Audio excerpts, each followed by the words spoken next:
120 secondes de tech vous est présenté par Vidence. Transformez l'humain et les entreprises en supportant leur trajectoire IA.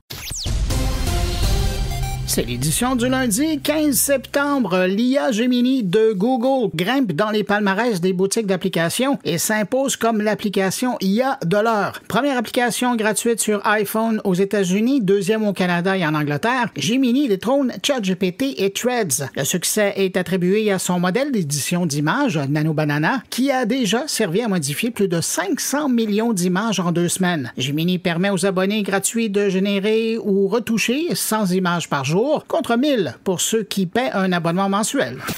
Elon Musk vise désormais les réseaux cellulaires avec son service Starlink. Starlink qui prévoit offrir une connectivité 5G complète avec appels et données cellulaires en s'appuyant sur sa constellation de plus de 8000 satellites déjà dans le ciel. Les analystes estiment toutefois que le service restera surtout intéressant pour les zones rurales, mais Musk n'écarte pas l'idée de devenir un jour un opérateur mobile à part entière.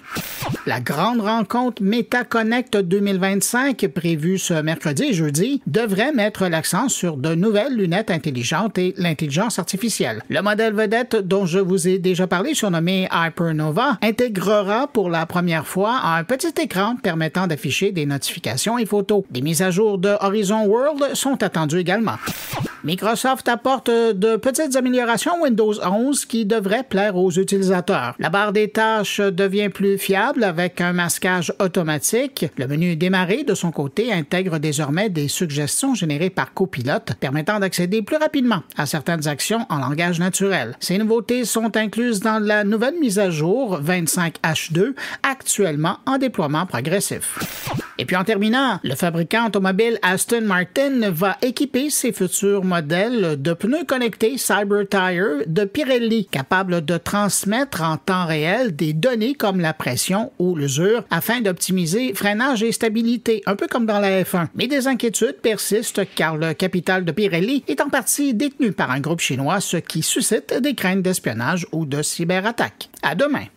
Pour finir cet épisode, j'aimerais vous parler de Vidence, une entreprise d'ici qui accompagne les organisations dans leur parcours en intelligence artificielle. Vidence a développé une expertise reconnue, tant au Québec qu'à l'international, pour aider les entreprises à progresser étape par étape de la mise en place des bases essentielles jusqu'à l'intégration de solutions plus avancées et concrètes. Vidence profitera du plus grand événement en intelligence artificielle au Canada, All In, pour dévoiler une primeur qui aidera les organisations à franchir un pas de plus dans leur adoption de l'IA. Dans les prochains jours, suivez l'actualité LinkedIn de Vidence pour être parmi les premiers à découvrir ces nouveautés.